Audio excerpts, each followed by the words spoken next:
Blast off indeed. Blast off indeed. That's right. Blast off at the speed of light. Surrender now or prepare to fight. Oh, you're working on you've been practicing for your Eldamon rap. Yeah, there you Studying go. up on your Pokemon. Oh my god. I only know one part of the Pokemon rap. I know zero parts. Which is Mewtwo, Tentacruel, Aerodactyl, only- Ammonite, Slowpoke, Pidgeot, Arbok. That's all, folks. It's right at the end. The part that okay. you know. That's probably why I know it. Yeah. So why don't you tell people what the hell you're talking about, Mark, so people know? Oh yeah. So we came up with Yes. the names for the light and dark Alderman, which were the last ones that didn't have names. So now I've been arranging the 162 names, which, gosh, it just goes to show me. Why don't you go how back and much tell them what we've Eldamon done. is? Because I bet you no one even knows what the heck you're talking some about. people in here probably don't. So Eldamon are elemental monsters from 162 monsters from 13 different elements that you can befriend and find and train and evolve in our Battle Zoo Eldamon product on battlezoo.com. And so basically just put in the last names and I'm arranging them into rhyming sets to do the Elder Rap that we got in our as a stretch goal in our Kickstarter. And I warned everybody it was going to be terrible. And I said, all you have to do is not back on the last day to get to this goal, but then people backed it anyway. So this is all on you. Everyone's going to get to hear Mark rap. Oh, It's going to be so bad. I can't wait. It's going to be so terrible. Well, yes. And so if you like if you like Pokemon and you want to play with Pokemon in your D&D or 5e game, we're almost done. It's was it the hardest thing you ever did, Mark? No, but it was still a lot. It was just a lot. And this project overall is the most ambitious with so few designers on it, for sure, that I've ever done. Like, obviously, Pathfinder 2 as a game system was more ambitious because it was an entire gigantic system, and like writing all the spells took a lot of time and other things like that. But Eldamon certainly was up there. Oh, it looks like Peltson from chat wants to know about the evil eye between us, Steven. That's an evil eye. It's one of the ancestries of the Year of Legends, along with the Cerebrophage, who's down there in the witch hat with the brain staff, and the Lamia, who's in the lower left. Yeah, you'll get to... So we have a product called the Year of Monsters, where we have a year of monsters that you can play. And we have things like the Mimic, the Doppelganger, Slime, demons, like dungeon, lots of cool stuff. And we are continuing it with the Year of Legends, and you will be able to play. We've actually announced all of them except for the secret 13th ancestry. Ooh, if you back, it's a complete secret, if you back early, or pay a little extra and back later. Well, do you really want to pay? Do you want to pay extra, or do you want to get it for free? I want to get it for free. Well, Steven. then back early. I hope I'll get it for free. I'm literally writing it. Well, you will probably get it for free. How am I going to be able to check it? I don't know. Hopefully, you'll get it for free. And I did not announce it yet, so don't spoil it, Mark. But it's it's a big one. I know that nobody knows what it is. You can keep it a secret up here. So anyhow, that is the evil eye, which is Beholder, but it kind of looks like acts like one of those, but it's not. It's its own thing. It doesn't have like eye stalks that have separate abilities or anything like that. And some of them don't. Some of them have bat wings like that and fly. Some of them have like fins and are in the water. So it's a more versatile eyeball creature that is similar to like the Ahriman creature from Final Fantasy, or Evil Eyes. Sometimes Final Fantasy. It's similar to Beholder from D&D. It's similar to so many things from so many different franchises, but it's our own new. You can play that, and then with the little tentacles, he can wield weapons. I was going to say that the evil eye was the guardian of the floater in the ice cave in Final Fantasy 1, and that's right. Was kind of like a obvious, it was kind of an homage to the Beholder. There's a lot of Beholder homages in video games, a lot, especially in the 80s. There was a lot of them. That's right. Well, now it's open domain, right? So, no, not Beholder.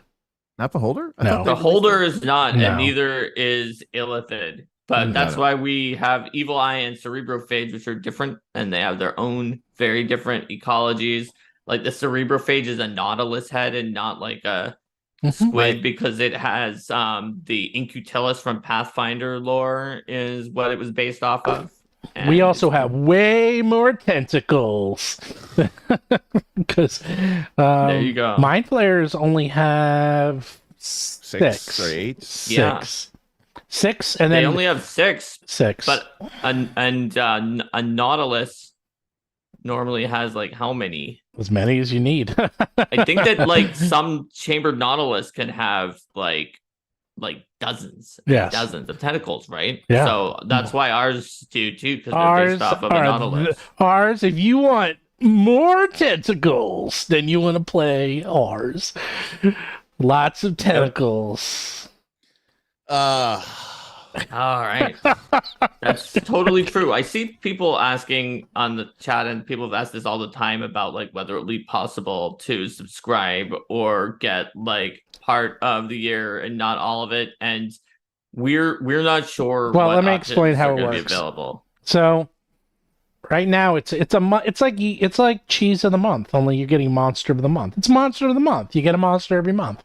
Playable monster for 5e Pathfinder. Very long. They're usually like 18 pages or something, so they're pretty damn long. And with tons of lore, so you can use it as a GM or a PC. You get it for Path Builder, so it goes right into Path Builder. We do it for Foundry as well. So we can do it, and we give you all the tokens too, and there's at least 20 tokens. So you'll have PC tokens for all these ancestries. Right now, because it's part of a subscription, you just get it all at once. And if we did do it in batches, it's going to be for last year's. It'll be for the Year of Monsters, because we're not releasing them all at once. So, like right now, we're releasing 13 ancestries for next year. So we can't do a batch because we can't have you mix and match. And most, maybe you can get like 3 or 4 at a time, but it would be a group. You can't like select them individually. And the other, I won't get into the reasons. There's a lot of reasons. You were saying that you're not sure right now whether we can do a quarterly thing successfully, right? Well, the biggest issue is with Kickstarters that we already have something like 5. We already have like 6 or 7 tiers just for the regular Year of Legends, because we have like just the PDFs, just the Foundry modules. And then both. And then the combos. So there's a lot of different combos. There's a lot of different ways to do this. And then we even have some other secret tiers. So I see. So if we did quarterly, it would kind of double the amount. Right. It would double the tier. We need a quarterly one for each. Right. For each Do we really things. want to have like 15 tiers? Like, that's the problem. So it gets pretty crazy. There is something I did do different this year, though. There's huge savings if you get both the Pathfinder and the 5e version. We give huge savings because a lot of people seem to like that. So, and it's like more than 50% off the second one. So if you want to get both, you will get That's handy. I mean, it comes out to like $3. We did the math. It's like $3 an ancestry.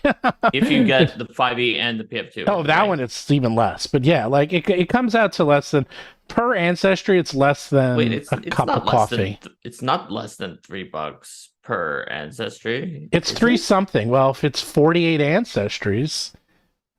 Because sorry, if you get it, it's not 48. It's 24 ancestries. It's 12 and 24 if you count the 5. Right. I was actually also including the modules because then it's also. Oh, you were counting the modules. So that's 48 ancestry. Now, if you count the heritages, then which for some of these are very distinct heritages, right? Like the angels have all the different kinds of angels. Then it's quite low per that. Long story short. Per race or ancestry, it's less than a cheeseburger. I mean, it's less than just about anything I can think of. I mean, it's like less than coffee. It's less than a salad. It's like the only thing. It's like 2 sodas. Okay, I mean they're very cheap when you put them together, and then in the end, it's like 200+ pages worth of ancestries, or races, and how many pieces of art. You'll get 240 pieces of art minimum. So there you go. Pieces of art? Yeah. That sounds like way more pieces of art than I think it's going to have. No, because just 20 pieces. There's 21 minimum per ancestry. So 21 times 12. There's what? There's not 21 pieces of Well, art per including ancestry. tokens. Yeah, well, because we have tokens too. Because it's tokens. Oh, I see. There's multiple There's tokens variations, that are yes. based on Yes. each piece of, Yes. of original art. Okay. Yeah. It's because No, there's I multiple understand. versions. That's how many assets. Assets, total there correct. are, but Sorry, that's not how assets. many different. No. Pieces of there are. art. There's about Okay. 100 plus. So. The Eldamon of this week is Bubo, the wind Kite. owl. Wind kite owl. Yeah, it's a wind kite. Yes, that's right. It's a kite owl, I think. So if we get 100 likes, we're gonna get Derik to do the Elder rap after Mark does it. No, I don't think he's gonna do it. No, he will because he Why? will kill it. How about this? If we get 100 likes, I will read out like one of the sets of 16 Eldamon from the Elder Rap during the stream, even though we have not recorded it yet. The one that has Bubo in it, because it's the Eldamon of the week. Bubo. There you go. I'm here to talk about D&D VTT. Yeah, that was shocking okay. last night. That was just completely out of nowhere. And importantly, they're calling it maps and not a VTT. I actually think that's a huge part of the story. I do too. I agree. I think that may be a high percentage of why they even released it. Yeah. But again, just a reminder for all the folks at home. I do have a hard stop today at 5:00 because I am getting on a plane to go to Las Vegas for my birthday. So it'll be fun. Happy birthday! Also for the Magic the Gathering World Championship, which I'm not really going to because I'm not invited, but it's cool that it's happening there. So there you go. They held a Magic the Gathering tournament for your birthday and didn't invite you. I know, what jerks. You're crashing. I know. But it'll be fun. Any case. Steven sent me the information about this last night, and I guess there's a lot to talk about and a lot of opinions. I have opinions. I have opinions too. I think a lot of people. Before we get right into it, because boy, this is crazy. Do like and subscribe. This is wild. We had no indication this was coming. I mean, do like and subscribe, and if you have any questions, super chats are always answered first. So, and we actually always answered. So, if you super chat, we'll make sure we answer it. And then, as for the topic itself, so out of literally nowhere, like it's just, I go through. I have all these news pages. I go through RPG news and everything. I just saw a video that said D&D Maps. I was like, what's this? And I'm like, what? Like, it was like no one announced this. It just literally came out of nowhere. Like, oh yeah, by the way, we have an online VTT inside D&D Beyond, which is completely integrated, and it came out today, and there's a whole bunch of maps that you can use with it, and go crazy. And I'm like, what? That's a stealth release. Like, I didn't hear a peep out of anyone about this. No one knew about this. It's barely even broken into the news cycle. I mean, at this point, from my perspective, at this point, when you don't know about something, like when something actually surprises you, Steven, like that shows you how out of kind of nowhere, it came. For anybody who may be wondering what we're talking about is announced yesterday as part of an alpha playtest available to master tier level DMs, subscribers of D&D Beyond, is a new what right now is a very early alpha version of integrated sort of VTT that they are calling D&D Maps. And it is a web browser based VTT that is part of your D&D Beyond subscription and experience, and seemingly has a very, very high level of integration with your D&D Beyond account. And it also to the point where all of the sort of D&D Beyond digital maps and digital assets that are available through your different subscriptions can basically be seamlessly dragged and dropped with all of the monsters available in D&D Beyond, drag and drop. Your players' characters that are uploaded to D&D Beyond, drag and drop. and it is a pretty. Now, when I say VTT, again, it is alpha. But looking at it, it does feel like one of the more simplistic VTTs that are out there. It feels more like Roll-20 style. Yeah, or like Not Owlbear Rodeo Yeah. is probably what I was the more. Yeah, thinking of. even Yeah. more. So yeah. Yeah, like Yeah. it is not the kind of super, Foundry is to, Foundry is to Roll20 as, Pathfinder 2 is to D&D, right? Like Mhm. Foundry has a lot of bells and whistles and a lot of modules, a lot of things. Yeah. This is very much more of like a simplistic version. Like I didn't see any instance that like you had like snap to grid. Like it No, wasn't not like really. you weren't able to drag and like calculate distances. It really did seem like more of like a really simple graphic VTT. And it seems like they just want to offer a variety of different options. A lot of the people have been saying like, well, this 3D VTT is going to require a massive computer and all this stuff. Everything I've seen of this seems like this is like, you would totally be able to use this on a mobile device. You can, and you can Yeah. now.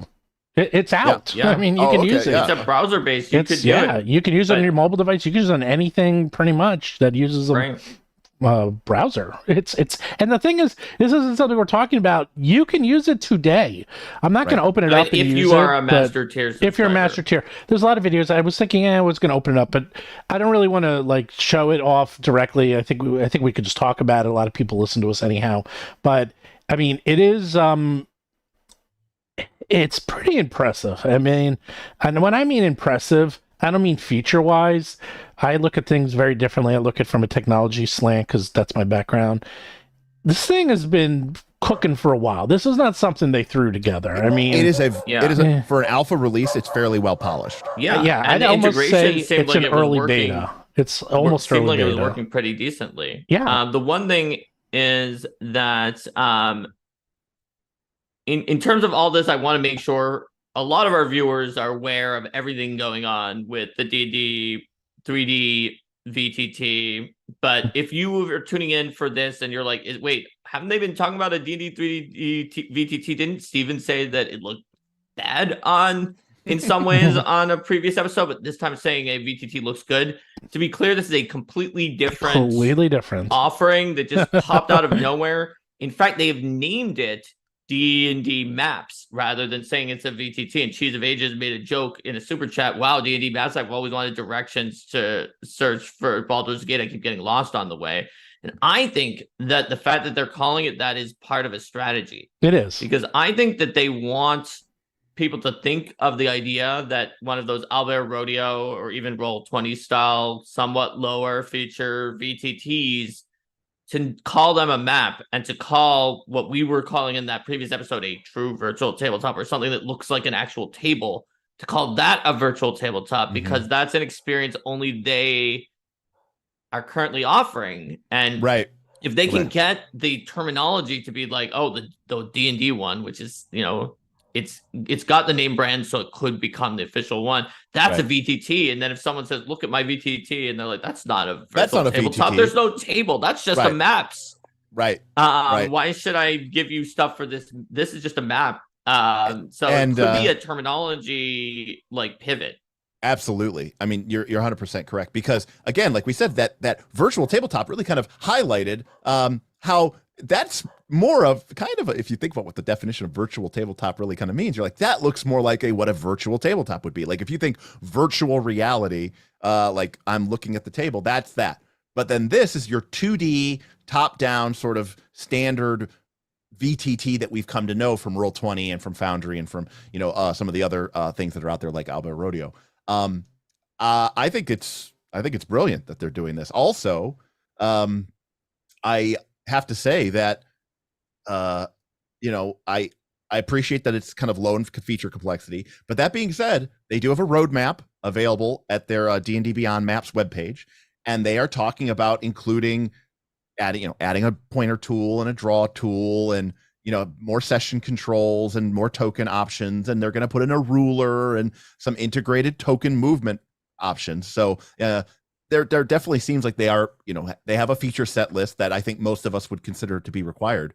But I think given the sort of negative feedback in some ways of that 3D VTT, where people are like, oh, this is going to be like super microtransaction-y and it's going to require insane computer, this is kind of a nice option. And we know, right, that D&D tried to buy out Roll20, didn't they? Like they tried to take them out, or that's what I heard. Yes. At least. And they got turned down. Yes. And now we see they went, okay, we'll just take all that money that we were going to pay for you and just go develop our own. Yeah, I mean, just so people, I gave a link. There's not a lot it does, but that's the funny thing is, it doesn't need to do a lot. It seems like it does it pretty well. But it does it very well. It does it does very well. I mean, it's basically, you can either use pre-made maps, and they're putting in the maps of some of their existing adventures. They have 5 adventures in there right now. They have like Dragons, including a brand new one that including the new ones. Yes, like Dragons of Stormwreck, Keys of the Golden Vault, Pandelver and Beyond. So Glory of the Giants and Giants of Starforge. So those maps, if you own those books, you now own the maps. Which I'm like, all right, they're starting now. Someone's starting to wake up. Whoever's doing their strategy over there, suddenly someone else isn't doing this, because this is the right way to do it. It's like, oh, you get one, you get everything, and you buy the adventure now. It's already in maps, and you can run it. I'm like, ta-da! That's how you do it. So the maps are in there, and they already have the Fog of War created.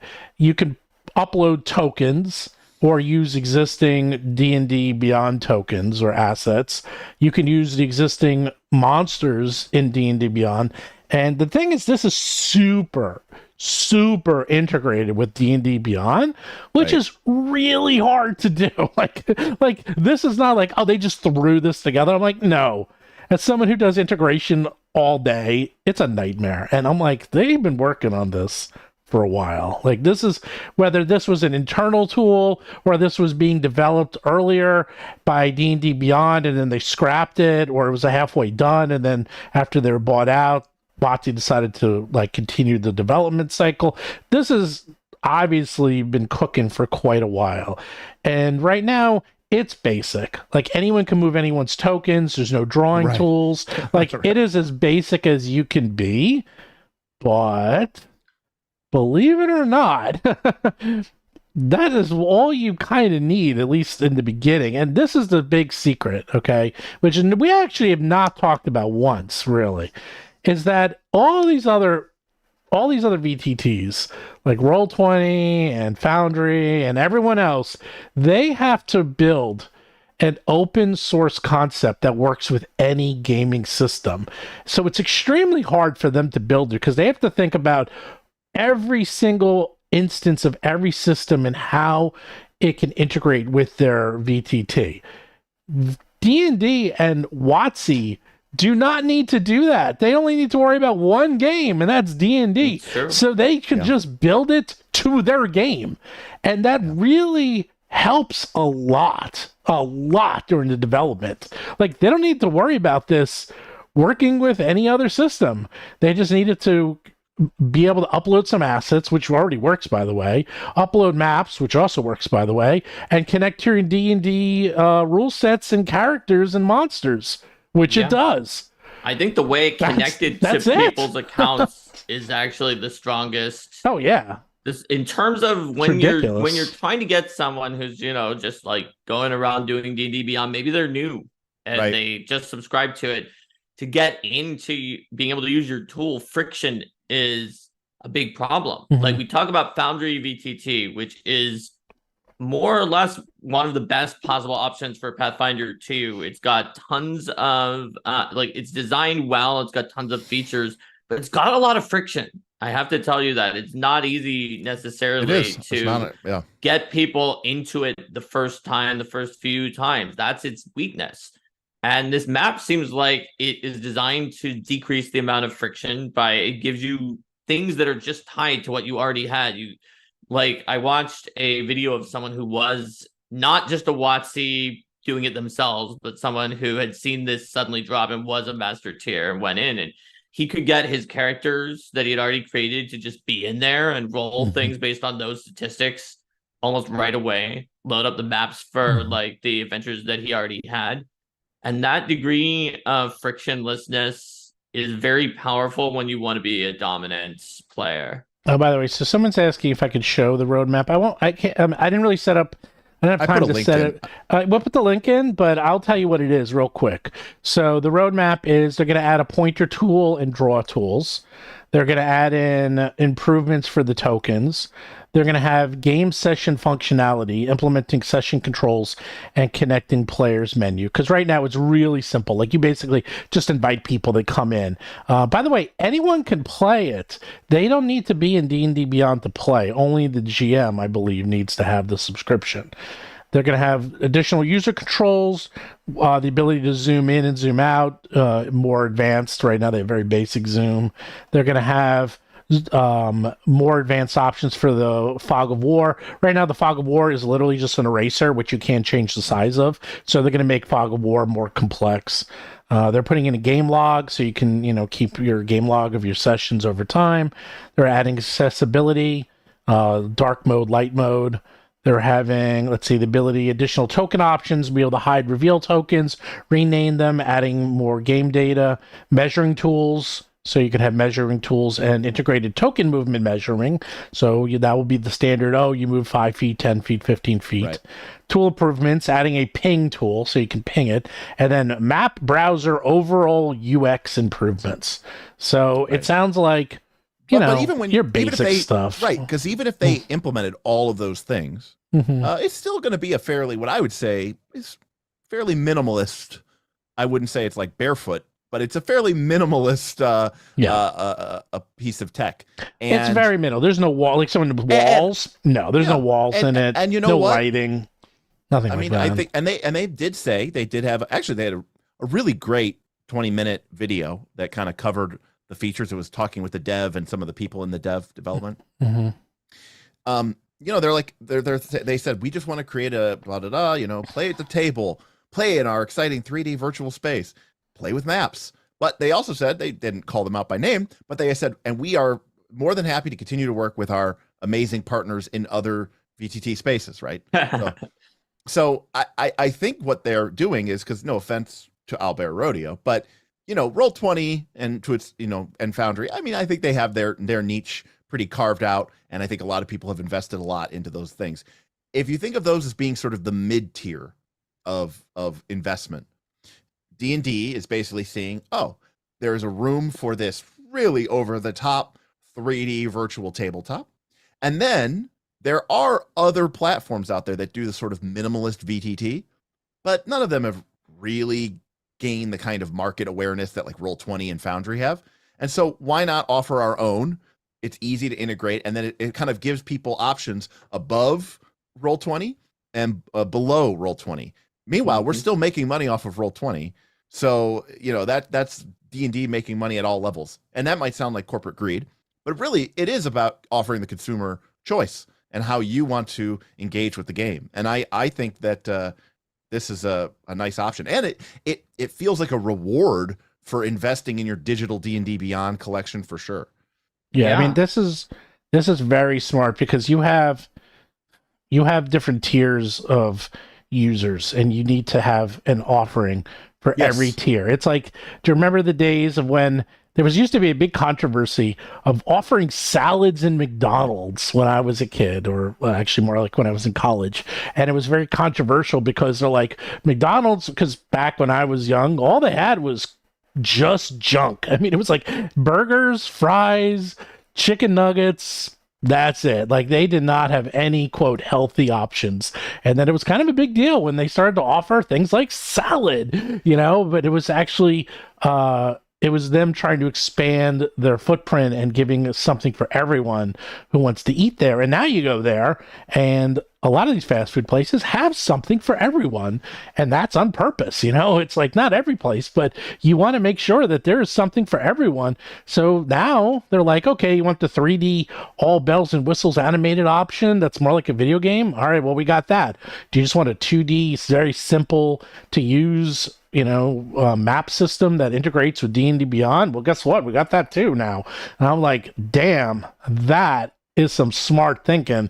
Whoever did that, they deserve a raise, man. Because the only thing I can't believe is, why was it so stealth dropped? Like, I didn't hear anything about this. I knew it existed. I heard it existed. I also heard it's never going to come out, and it wasn't like, they always claimed they were going to do it, but Yeah. for years, but just nothing. It just suddenly went from just like a pie in the sky ideal to an alpha release. Yeah. Like Jimmy worked in McDonald's in 1985 and said people would order the Big Mac with no meat to get a salad. And then later deluxe quarterback. Yeah, there was no options. Like there was just no options back then. So your salad was, give me a hamburger, but take out the meat, and I'll just use the lettuce and tomato. And give me extra lettuce, give me extra tomato, and I'll just make a salad. That's how you used to make a salad. Fuchella had a super chat. Looks like they have Mercy from Overwatch as their avatar. I'll never use D&D Beyond, and if I want to play D&D, the video game, I would play more Baldur's Gate 3. I run D&D to spend time in real life together. Now, Fuchella, let me just say something. I agree with you, and I certainly used to agree with you a lot more. That being said, especially being on YouTube the last couple of years and getting to meet a lot of people who, quite frankly, are awesome and don't live around me. The fact of the matter is there's a lot of people for whom these virtual tabletop options are the only way that they can play with anybody, let alone some of their friends, family, loved ones. So I do think that, to dismiss them that callously it's not taking into account the idea that there are, for some people, this is the only way that they get to play. And certainly there are some people who maybe could play in real life, but choose to play virtually, digitally. But that's true for a lot of games. I know a lot of people who now basically do not play paper Magic the Gathering. They only play on Arena. And again, I know that I prefer the, sort of sitting around the table, but I have that luxury. I have all of my friends, my gaming group of 20 years, they still live down the street. So for me, I'm blessed enough to have that opportunity. But I think for other people, it is a requirement. Yeah, I haven't played in person with my friends in like 12 years. It's like they moved all over the country, and it's just impossible. I mean, I see them at conventions, and maybe I'll get half of them together, but never all of them. We just, but for years we lived in Manhattan. We all lived in Manhattan. We all lived within like 2 blocks of each other. So we played constantly. And then slowly one person moved to New Jersey, and then I moved out of Manhattan, and then one person moved all the way to California. So it was like, all right, well, and now what? And that's what happens. And now we're all over the place. We got one person in Ohio, one person in Pittsburgh. It's like, this is the only way we can play. And quite frankly, if you are only going to give pen and paper, then you are ignoring 90% of the market, maybe even 95%. I mean, my numbers for my own books are, there's a lot of people who play virtually. I'll leave it at that. So, yeah. And it's only growing. If we're looking on the Pathfinder 2 side, for example, a huge percentage of the people who buy the Pathfinder 2 version of the book get the Foundry. Mm-hmm. Because you could even just see by looking at our most recent Kickstarter, which doesn't break out PF2 and 5e, to be clear, but they're around half of everybody who got it with Foundry. And let me tell you, the 5e people were not the ones who were getting it with Foundry to that much of a degree, because many people who do 5e use different virtual tabletops. So Right. The percentage that got it out of the Pathfinder 2 players is phenomenally high. So wait, I have something interesting to tell both of you, and I'm curious. I don't know if I mentioned this. I told Professor DM this week, but I didn't tell you guys. So we were talking about the segmentation because he put up a video this week about our video. It's like a constant loop. It's a Ouroboros. We're just going around in circles about the virtual tabletops, and he feels like, there's going to be big segmentation of the market. And I'm like, it already started. We already have segmentation. We're just not aware of it. And at least we're not, because we're so deep into it. We're like the super hardcore super whales of virtual table of a D&D and Pathfinder and TT RPGs. But here's the thing. I have one of my very best friends in the world. This guy has finished all 3 adventure paths from Dungeon Magazine. The only person I know in history who's ever done that. He played all 3 to completion. Wow. Shackled City, Age of Worms, and Savage Tide. All the way. Insane. Wow. Okay. And this guy is currently playing in a D&D. All legendary, by the way. What? Those games? All those adventure paths. Oh, those are fantastic. The Age of Worms is by far the best one, but the other 2 are quite good too. All hail Cayuse. Okay. All hail Cayuse. The worm that walks.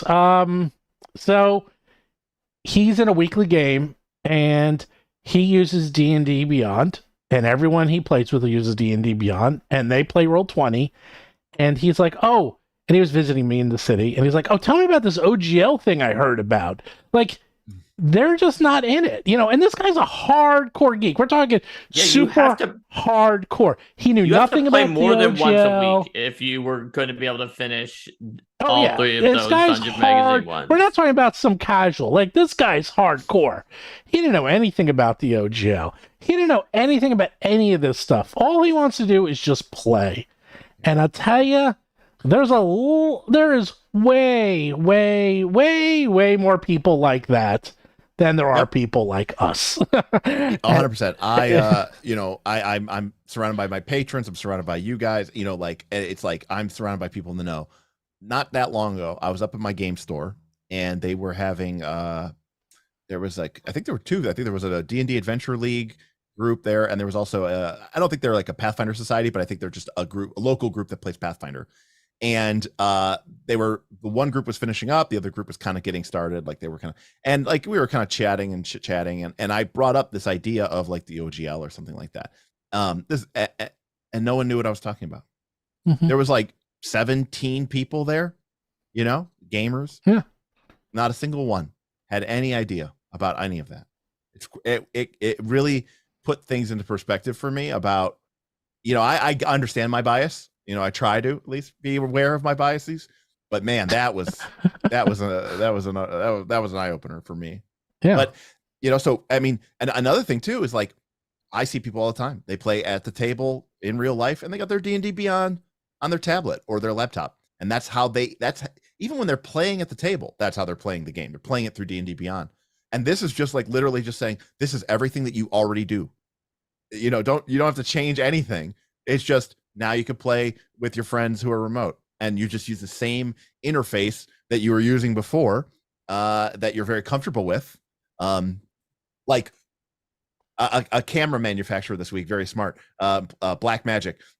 They released an app for your iPhone that is basically a camera app, but it uses the same menu system as their cameras, and the app is free and has lots of features. And the idea is just to get people comfortable using that company's menu system and that company's the way that they kind of set up their menus and their options and stuff like that. Well, D&D Beyond's the same way. These are people who are already in that app. They're using it every day, and now suddenly their GM could literally just go, oh, hey, click that button, and it'll bring you into my game, and you get to still use your character sheet just the way that you're used to seeing it. And oh, look at this map, and it's not that different than a paper map that we would be playing on. In fact, they even said, even in this alpha version, you can take a scan, take a ping, take a JPEG, I assume, and upload it.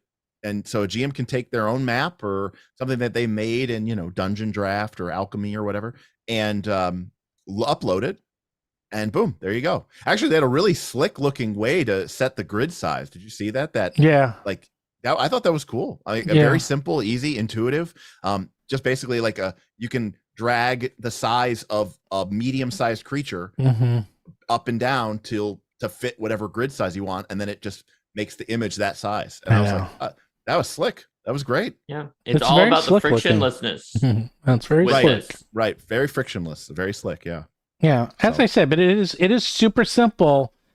Like, but it does have everything in there. Like, if you wanna roll an attack, you go to your character sheet and press the button, and the dice roll, and then it shows up. It's heavily about the integration. Like, that really can't be undersold. That this was designed so that it is part of D&D Beyond and part of your character sheets, so that you're using maps, and then your character's there, and then you want to do something with your character, you literally go to your character sheet and you roll, and then it shows up in maps. Like that's what they want, and it works. It's actually very seamless. And I was like, damn, this thing is. I don't know if it's going to be a killer app, but it's definitely going to be. It's going to find a niche, and it's going to definitely find it. It's depending how they push it too. I think what it highlights, Stephen, because I agree with you. I don't think this is going to like make them a ton of money. I don't think this. I mean, it could be successful for them, but what I think it shows, Stephen, is it's sort of like that taking a step back and realizing the true scale of what they're trying to do and how prepared they are to try to really engage the entire market, and how they are, like you said, coming in with price offerings and offerings at all the levels, from the top all the way to the bottom. Yeah, and they are just taking a very I don't want to say aggressive, but a holistic approach to putting something into your workflow that is going to make you dependent upon D&D in some way, right? Oh no, well, I've said it before. It used to be, and this was big in the video game world. It's like it used to be. I've made this analogy before. It's like every year or every generation of video games changed. 1 year it's Nintendo. Then the next generation is Xbox. The next generation's PlayStation. Like it's always changing. That's gone. Now it's about being inside of your, I'm blanking on it. Your, not stratosphere, inside your wheelhouse. Not the wheelhouse. Inside your. I turn off the TV. It's distracting me as I'm watching Garth play the drums. Inside your I got nothing. I got nothing too. Metasphere. Sorry, Steven, I don't know. Metasphere. Well, like inside of their economy, like you're in the ecosystem, wall system. Jesus Christ, I like losing my brains here. Ecosystem, digital economy, walled garden. You got them all. I was actually trying to think of ecosystem. That was the word I was thinking of. Anyhow, you're trying to get inside of an ecosystem. Professor Dungeon Master has your back. Oh, there we go. Sorry, man. I'm a little out of it. So the ecosystem and the whole thing is. That's what it's all about. Like, that's what everyone is trying to do. Everyone's trying to get inside of an ecosystem. And in fact, those leaked documents, man, there was so much we could have talked about today. There was like the big leak of the Xbox documents and the Microsoft documents of their plan for the Xbox for like the next 5 years. I think it's a freaking gold mine for people like me, because it's like, oh, it shows you like all the strategies. And it was all about the ecosystem. That's their whole strategy, is trying to close out the ecosystem as much as possible. And then the whole thing about Unity, which is exactly the same. That's what we're going to talk about until this map thing broke. Is I was going to talk about Unity, which was exactly is just the OGL thing again. It was identical in every single way. They're even trying to undo an existing EULA and make a new one retroactive. I'm like, did no one pay attention to January? I was like, this is identical. There was actually no difference. I couldn't believe it. Only difference is the video game world. It's only about 10,000 times bigger than the RPG world. So, boy, did that get a lot of traction much faster than ours did. But the thing is like, if you are in the ecosystem and Maps works with D&D Beyond, with your characters, with the adventures, and then the 3D version does, and like everything works with D&D Beyond, I can't emphasize it enough that when we were saying to cancel your D&D Beyond subscription, that is literally the thing that stopped them and woke them up.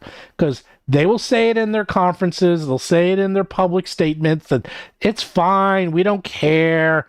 Wrong. That is all they care about. And them losing all those people, I bet you Maps came from that. Now I'm thinking about it, because they always said they were trying to do it all along. Yeah. So the question is, I think there's people in chat who are like saying like, oh, is this because of the feedback or the criticism about the VTT? And I would say there's no way it's that, because That was so No. recently. You don't get this far Yes. along unless you've been working on this for No. at least the better part of a We year. like to push together things that appear to us to be similar and close in time and create a narrative in our heads, but right. No, they Maps have been working this for Maps a long time. has been worked on. I know for a fact, and you can go back and there's if you some of the videos I saw and I was watching some things, there are hints and it's some of their quotes of some of the C-level execs said things like they're working on something like this has been in works for a while. Again, whether this was brand new, built by WoTC, whether this was already part of D&D Beyond when they bought it and they decided to continue on it, which I'm guessing it's that one, by the way. I think I'm guessing that's true because I even during the think time it when was. Demiplane owned it, they said that they wanted to Right. do maps, so they must have had some amount. Yeah, They may have thrown it away when they had their new developers and done something else, but I doubt it. I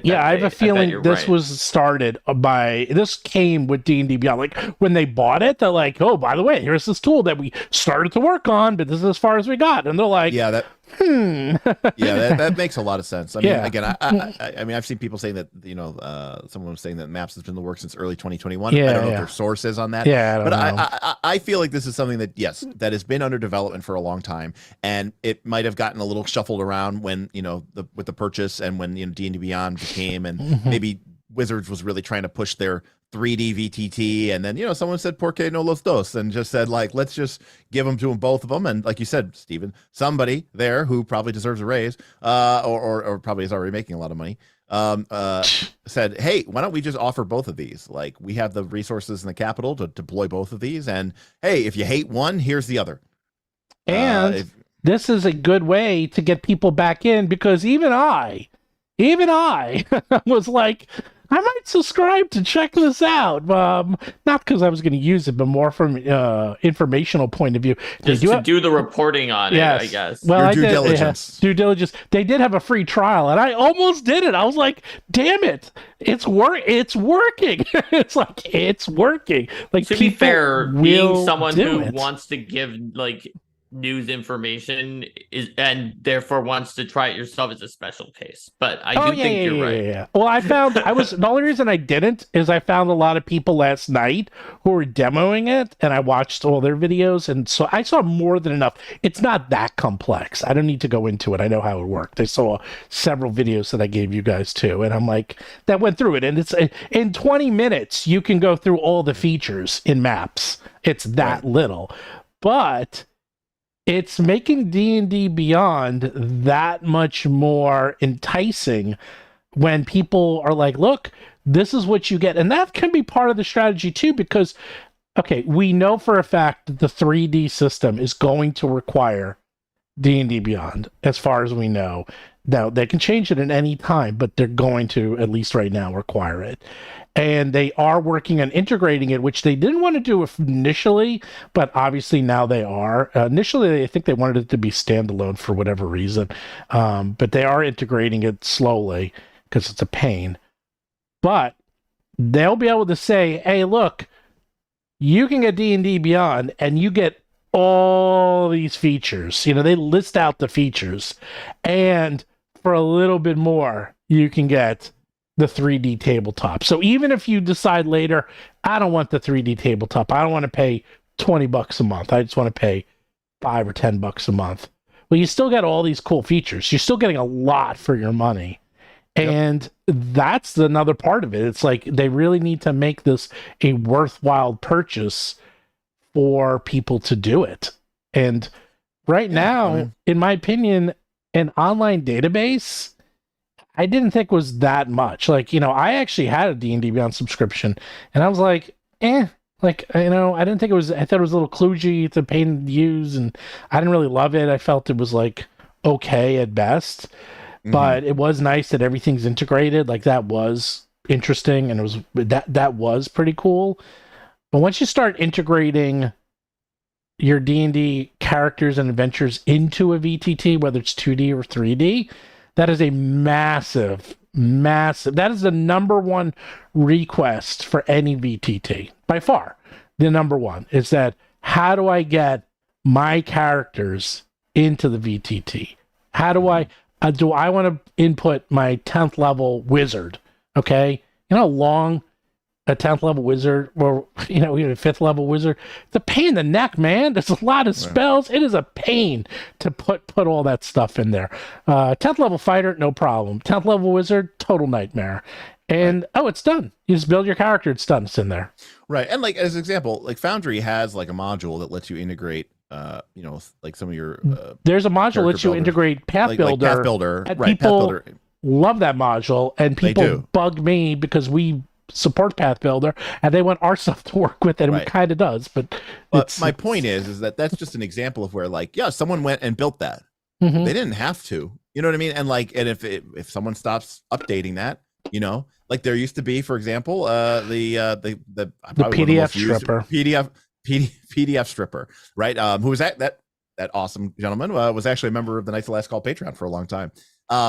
And he stopped producing it, and people were like, you know, I relied on this. And it's like, yeah, well, you know, it was freeware, you know, like I wasn't making any money off of it. And like, you know what I mean? And he had other reasons that he wanted to step away from it. But my point is, it's one thing to have these tools available to you. It's another thing for them to be like the actual part of the product and like, you know, supported and, you know, maintained in that way, you know? So here's the last, and the people are already mentioning this because everyone's smart. Everyone who watches Roll for Combat is a genius.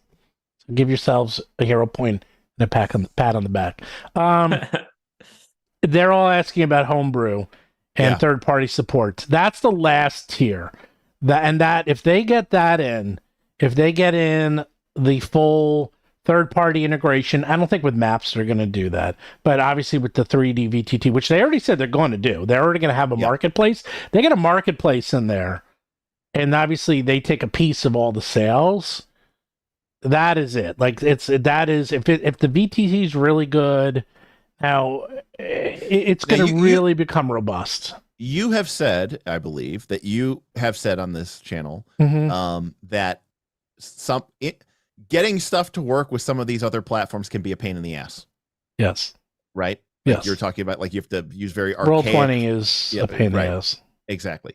So imagine a world where they actually invested dev hours into creating a very good user experience for the either prospective home GM who wants to bring in their own custom features, or for that that D&D DM's Guild third-party creator, and gave you a tool set, like an actual supported tool set for making essentially your own products for D&D Beyond and Maps.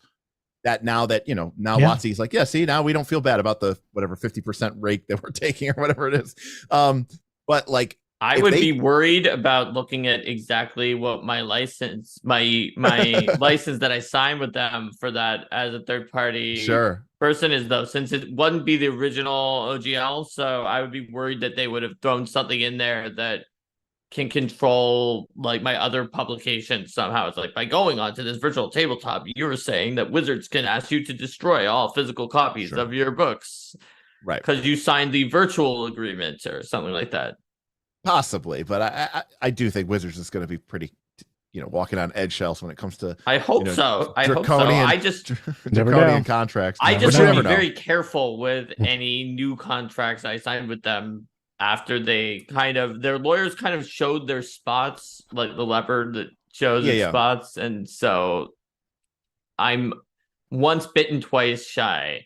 Yeah. I mean, they already have like they already have their claws pretty sunk into you when you get your stuff onto the DM's Guild and D&D Beyond. Well, D&D, they own you. Literally. Yeah. They literally own you if you do that. So. But also, I understand, like, I mean, you guys understand this far better than me, but, nowadays, I hate to say it, but it's like, nowadays, if you release a book or an adventure or something, and it's only in a dead tree format, like, what are you even doing? And then you're like, oh, yeah, we've got a PDF. Nowadays, that's the bare minimum now.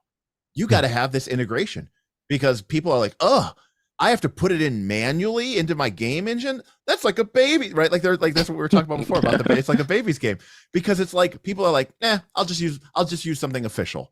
I'll just use something that's already in the thing, Oh, I have this option of manually, like let's say someone like me who doesn't have the kind of resources that a roll for combat has. The kind of sway. And I said, I'm going to create a book of monsters. Okay. It'll be called Derik's Book of No Fae. And I make a bunch of monsters and I just print it and I make a PDF version.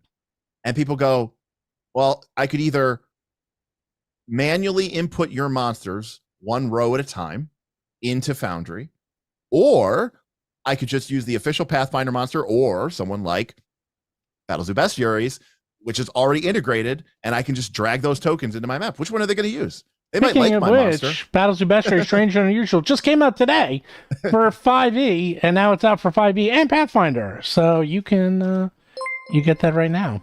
Hey, your buddy and Jim Scott sent a super chat that was similar to one of the things you said earlier today, Stephen, that was likening WoTC's business model to Unity's new business model. Well, it's the other way around. Unity copied WoTC, but Unity seemed to be like, they're still figuring it out. OGL crisis for WoTC seemed like an interesting thing. Maybe we should do that for ourselves. Yeah, well, they Unity, they're in way more trouble.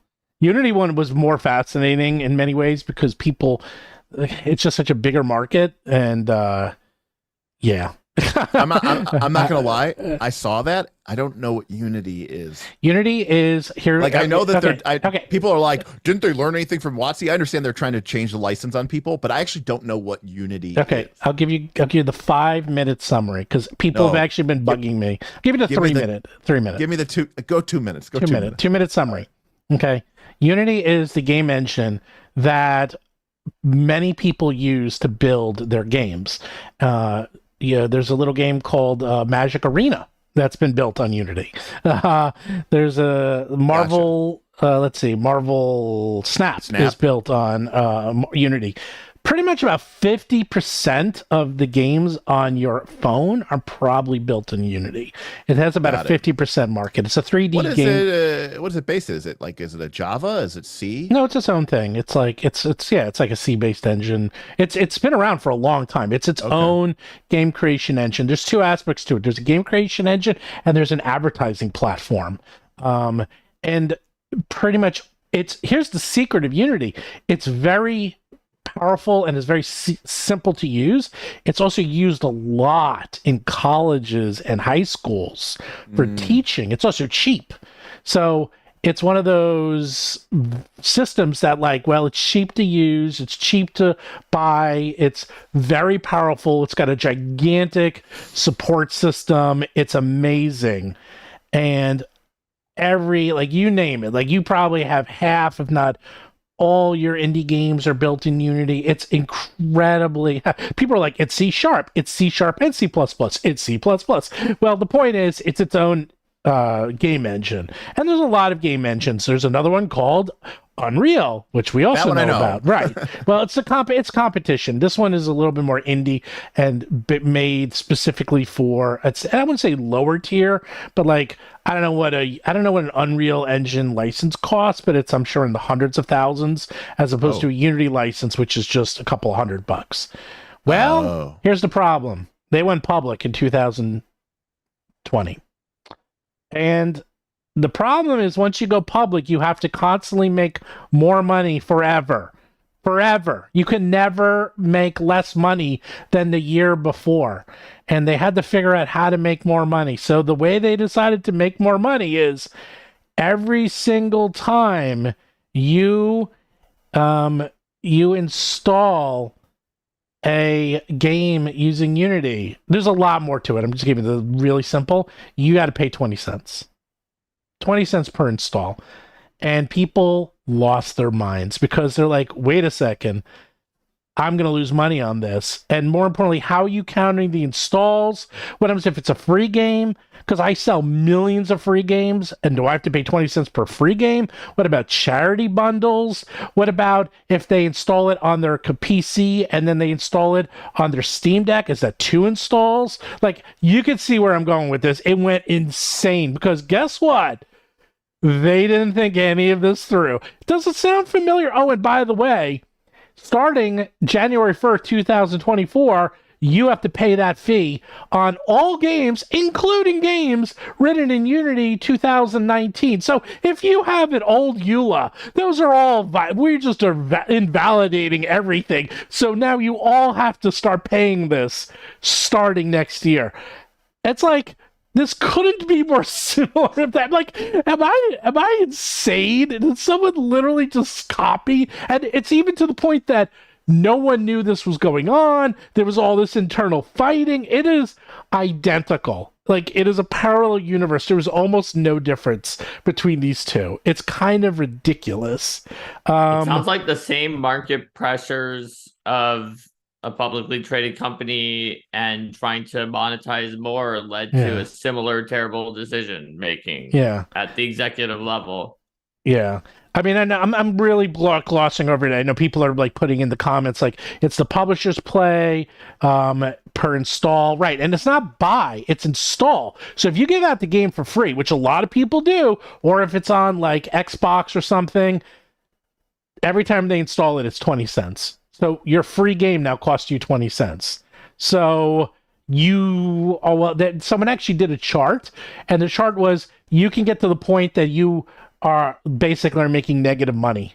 Like it was like you were making no money on this. In fact, you owe money forever. It was ridiculous. It was a very, very poorly thought out, because then people are like, well, how do you do the counts? And the counts are like, well, don't worry, we'll figure it out. Like, what do you mean you'll figure it out? How do you just magically figure it out? So this thing has gone absolutely bonkers. And there's people like, when it went bad for the OGL, we're talking about people with companies of like one or two people, you know. Oh, by the way, they had tiers just like the OGL. Well, if you're in this tier, you owe this much money. And if you're in this tier, I was like, this is literally the OGL in every way, shape, or form. It was identical. The thing is that these video game companies are much bigger, much louder voices, and they went nuts. And there's people who are like, I've been developing this game for 5 years and it's about to come out. I can't afford that. You know, you can't just do this to us. You can't just change the rules. And then there's even Cult of the Lamb was written in Unity. They said, buy Cult of the Lamb now, because if this comes to fruition as of January 1st, 2024, we're taking our game off the market and you will not be able to buy it anymore. Like, it's gotten really nuts. The people who wrote Slay the Spire have been secretly working on a game for 2.5 years, so they didn't tell anyone. And this is how they announced their game. The Cult of the Lamb thing was a joke. I thought it was real, actually. But the point is, people are still going crazy. The Slay the Spire thing that one is real. Be real. That one was real. That one was real. Reported in Engadget that they said, we have never made a public statement before. That is how badly you effed up. There's no way Unity talked to a single developer before launching this. Yeah.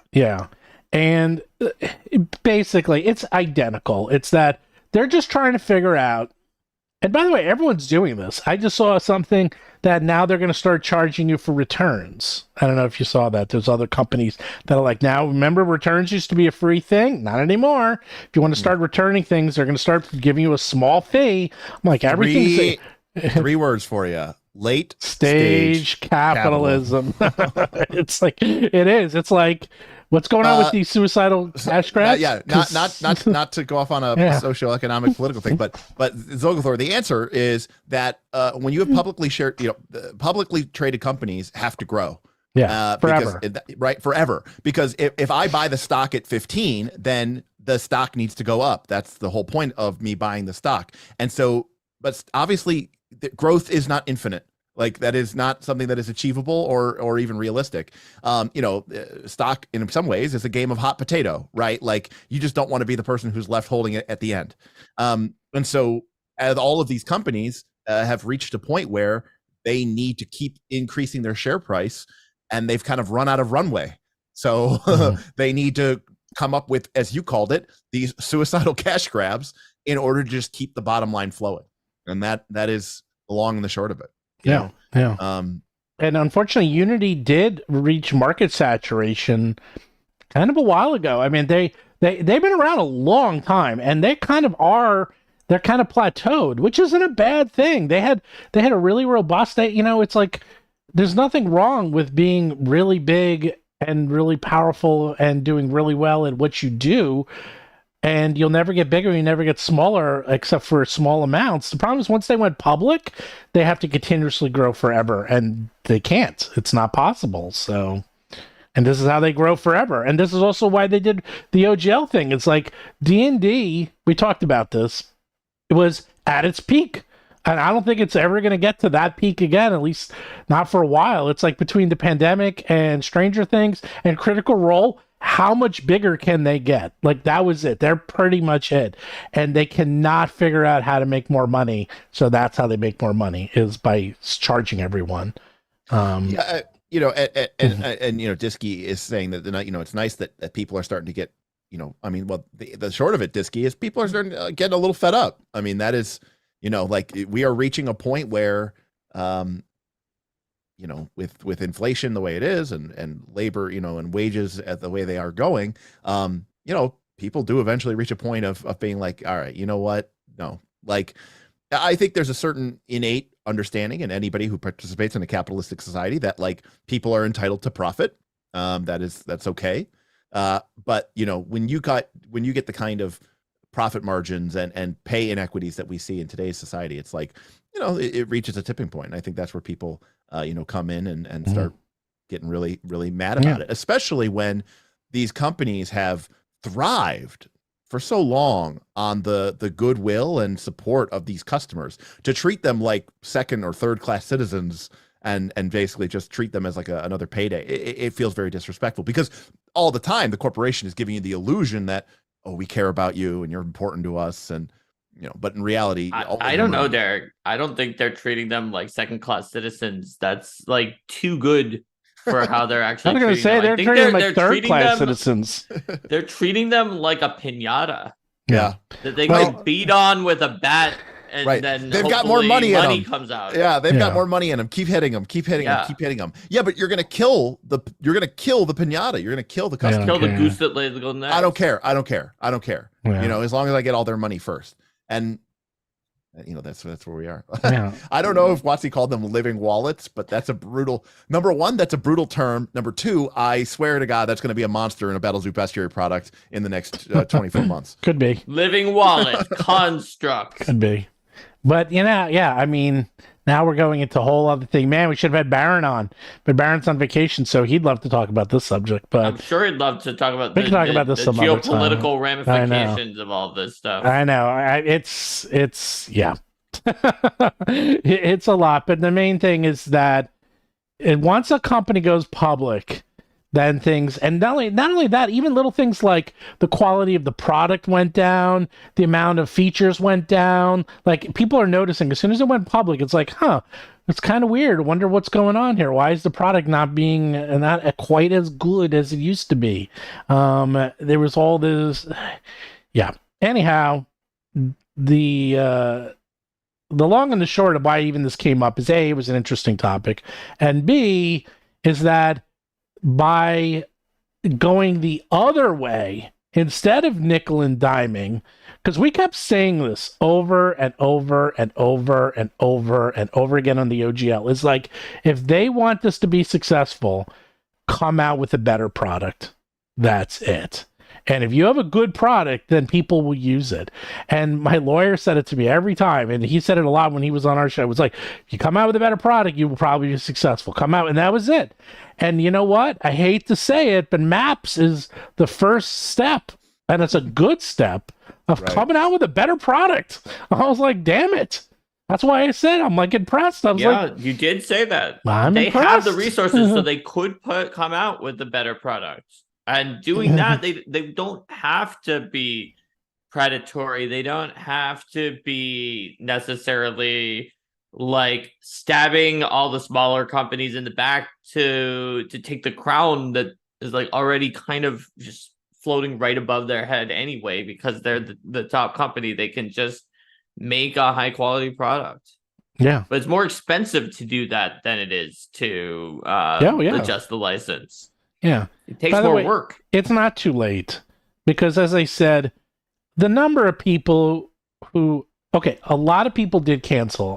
From what I understand, it was about 10%, at least, canceled their D&D Beyond subscriptions, which are going to start hitting now because a lot of people were prepaid for the year, and that was back in January. So they're going to start coming up soon, and they're going to start seeing those cancellations, and that's really bad timing. So what they're going to start doing is they have to start giving reasons why you want to come back to D&D Beyond. So I think if I was a betting person, that not only is Maps, and this is now the proof has been shown that they're willing to put in the time, effort, and money to improve D&D Beyond, that they're going to put out some more things, that they're going to actually start improving D&D Beyond. And I'll tell you something else. It's amazing what market competition will do. Like Kickstarter. Kickstarter has been the same for, I don't know, 5 years. I have not seen this thing change once, man. It's the exact same. But then BackerKit came out with theirs, and it's not blowing the doors off, but it's actually serious competition because they've had some pretty big backer kits, and they have a lot of innovation because they're brand new. And now every couple of weeks, there's a brand new feature on Kickstarter. I was like, wow, they haven't updated this thing in 5 years. It's amazing what competition will do. And they keep adding. As you say that, I speak to anybody here who might be a software developer looking for that next big idea. Let me tell you something. I like Jack Conte, okay? I like Papalamousse, and I like Scary Pockets, his bands.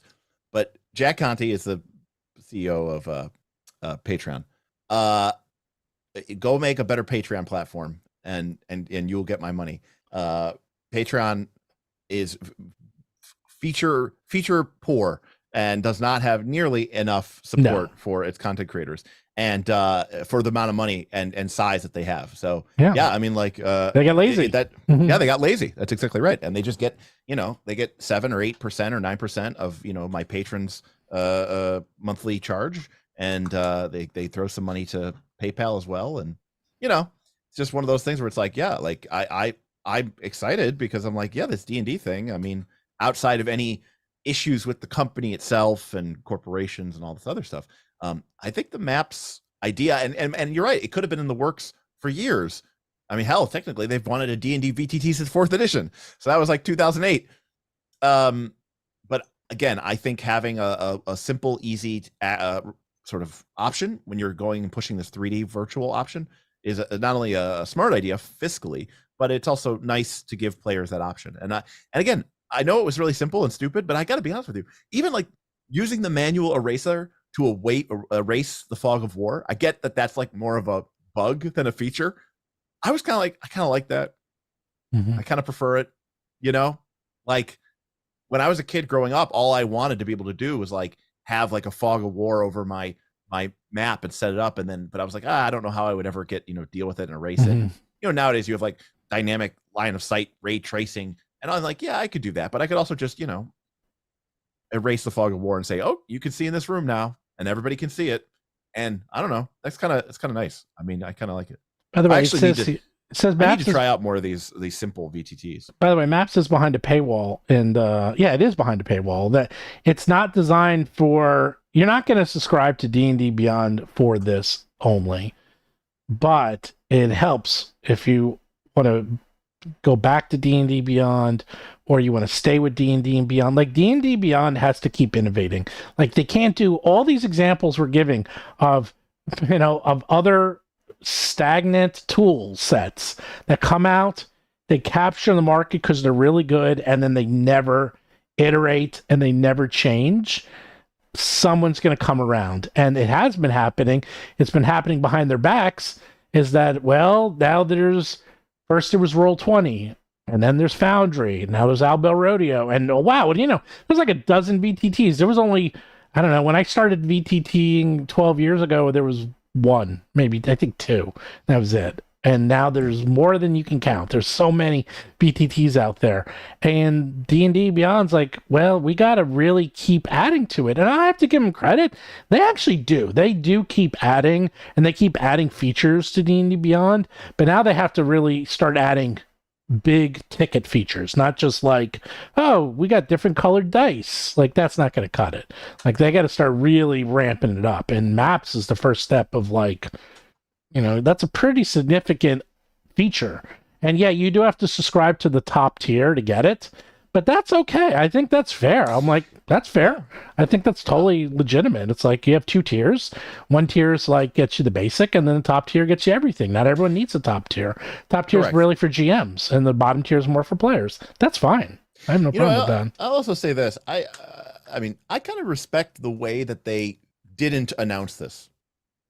The stealth release. Yeah, but the stealth release, and it doesn't seem like it's got, it's not a lot of pomp and circumstance, and they're not doing the big rolling out the red carpet and bringing in a bunch of cheesy voice actors, and you know what I mean? Like, I like that it was like a Zoom call, basically. It was like a cleaned up Zoom call with the devs, and it was like showing them using the tool set that they've been working on. And like, I get it. It's an alpha. They probably want to save a bigger release until it's like live.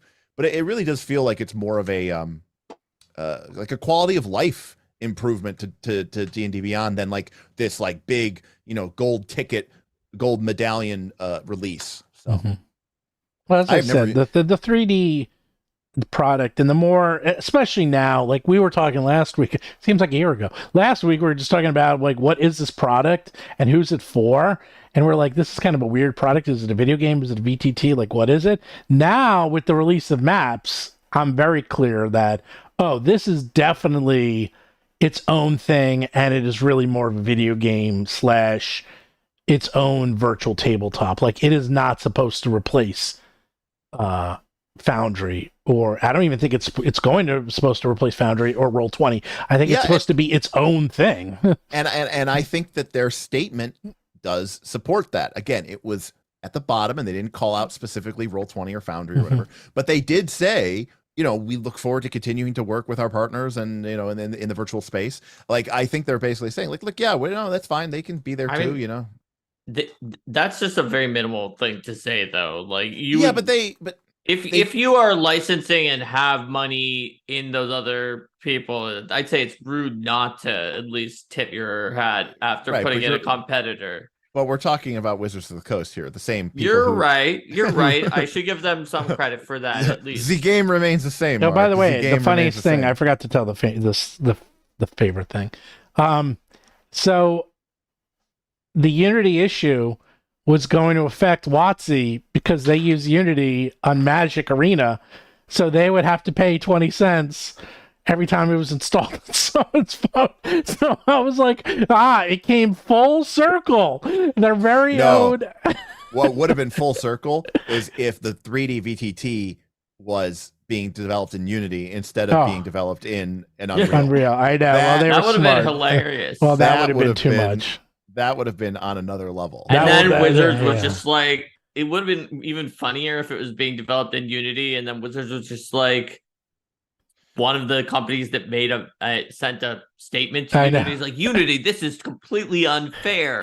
How could you change Where'd you come up with this crazy idea? You know what it reminds me of? And messing us over. Our entire plan is all based on this, and it's really bad for your users. I just don't understand how anyone could do this. It reminds me of that like late 80s, early 90s, war on drugs, commercial, and there was the kid, and his dad finds pot or whatever in his thing, and he goes, where'd you learn this from? And he goes, I learned it from you, Dad. I learned it from you. And they're like, parents who do drugs have kids who do drugs. And it's like the same, they would be like the same thing where it's like, where did you get this? It's like, I learned it from you, Wizards of the Coast.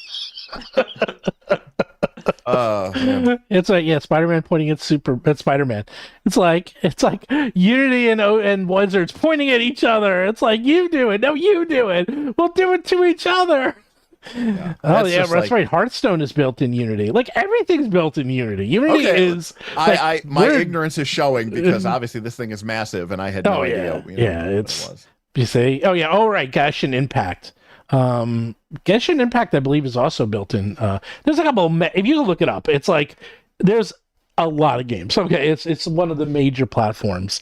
You may have just seen it and then forgotten. Have you ever seen their symbol is like the trace of like a cube, but with little like tiny pieces missing in like the top and bottom left and bottom right. So if you've ever seen something that's loading, Derik, and then has like it's everywhere. that outline of a cube, you may have just not known that it was in Unity.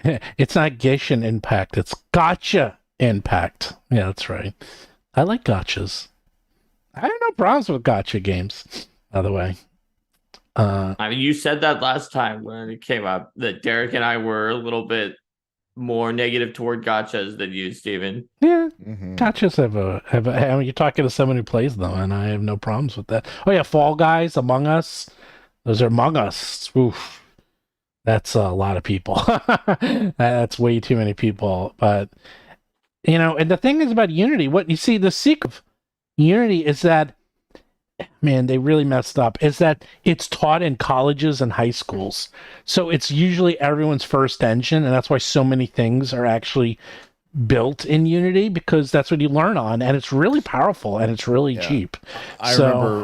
I remember learning the same thing about like Adobe Photoshop and how Adobe had all these amazing student licenses. I know. I had it for years. Right. And educator licenses. Yes. And that way it just gets all the people using it. And then even to the point where in like the 90s, I remember that Adobe kind of apparently had like a very lax policy about hunting down piracy, because they were like, no, we kind of want people to pirate our software, because then that's what they're going to learn on. And when they go and get their job, they're going to say, I know Photoshop, I know Premiere Pro, or I know whatever. And the corporation isn't going to pirate. So that kind of puts the corporation in a situation where all of their potential workforce has been using nothing but their, Adobe suite for their entire career, whether it was done, on a student license or a pirated copy. And now we can get them for, the corporate account and get all these companies using it. And I mean, that definitely is me. I used it as a student, and nowadays despite all of the horrible things that Adobe does have, I stick with the platform. And now in disgust, old Derik could travel forward in time. He would kill current Derik,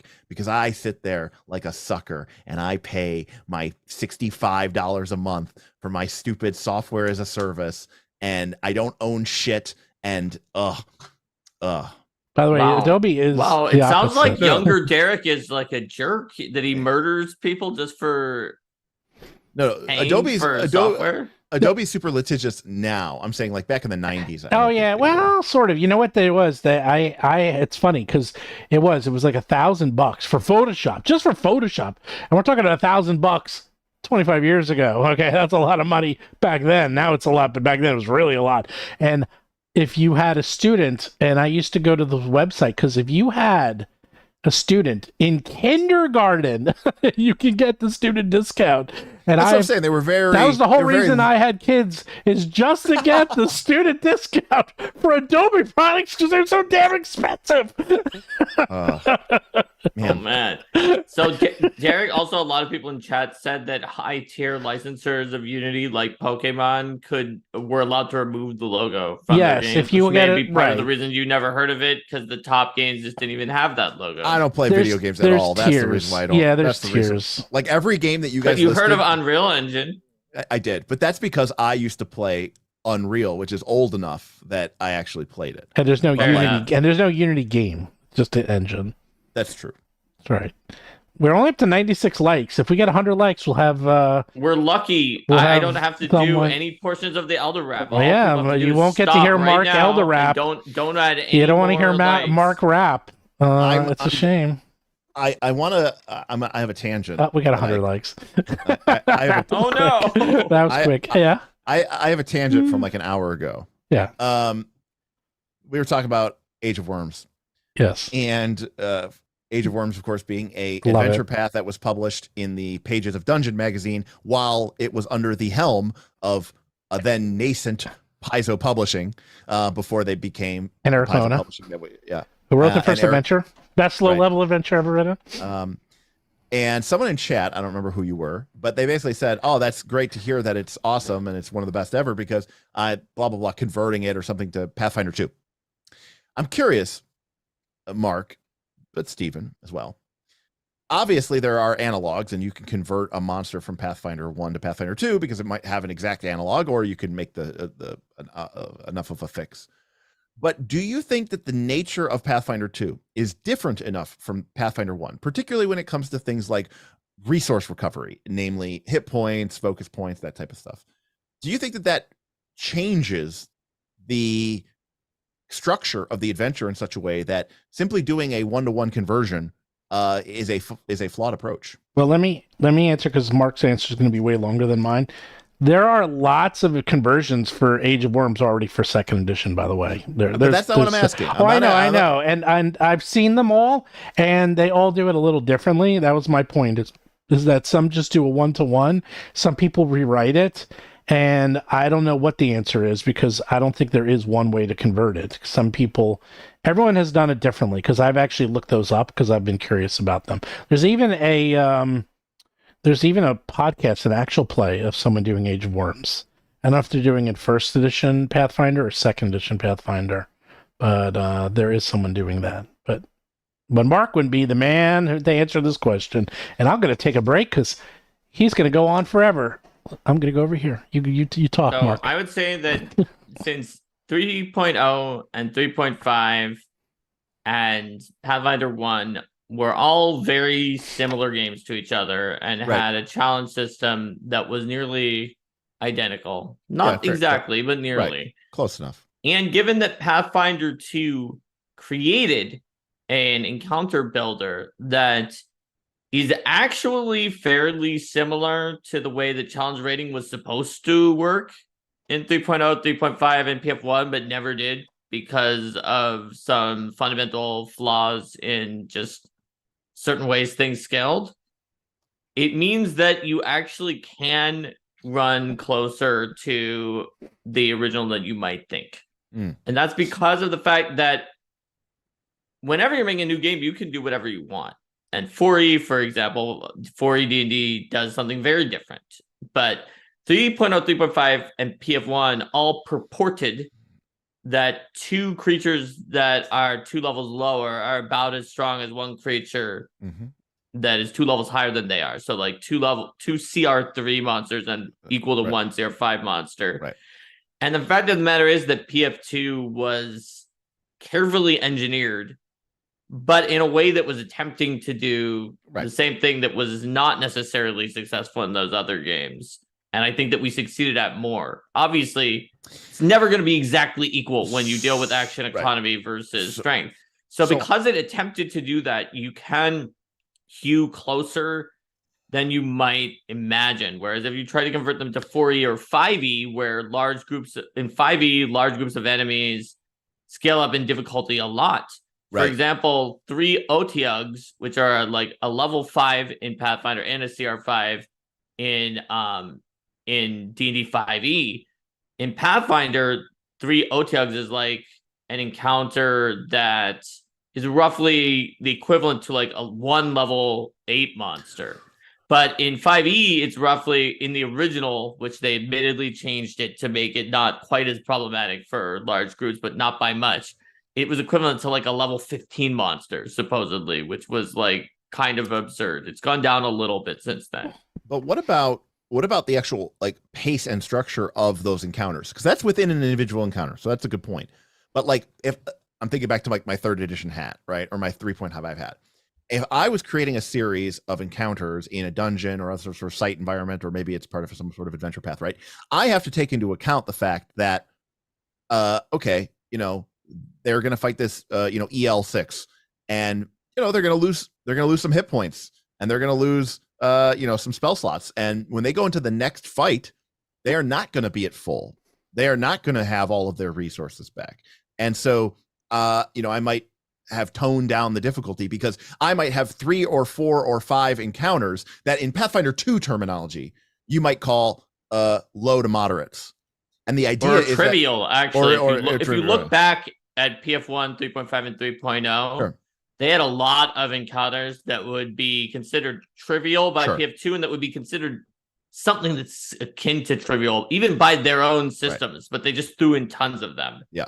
And exactly. And the idea is it's sort of the ablative nature of hit points, right? That it's the grind, it's the depletion of you getting dragged down. Because in 3.5, if you went into a fight and everybody ended the fight in single digit hit points, restoring those hit points was a significant, potentially cost of resources. It wasn't. I mean, assuming you ignored Cure Light Wounds wand spam, which nobody ignored and was an important meta of the Ignore system. the thing that everyone Ignore did. the thing that was admittedly, it's one of the huge flaws of the system. I actually recently wrote a post on Reddit, like legitimately, pretty recently. It was a few weeks ago, talking about how that hidden Cure Light Wounds meta was not like a good situation because it was particularly bad for new players who did not know there was a hidden Cure Light Wounds meta, and they thought the same thing that you just said, Derik, that hit points were precious and that if you lost them, it would be a problem because there was no good way to get them back. Whereas we, in Pathfinder 2, made it so that there was a built-in way that you could just get them back all the time that everybody could see in the system. And that's the thing. Dungeons in 3.0, 3.5 PF1, there were some gigantic dungeons, and there were in like flood season in Shackled City, to give another Paizo adventure path. The second adventure, right? That's flood season. Yeah, or the third if you were playing it in the hardcover. Third one because they added Way.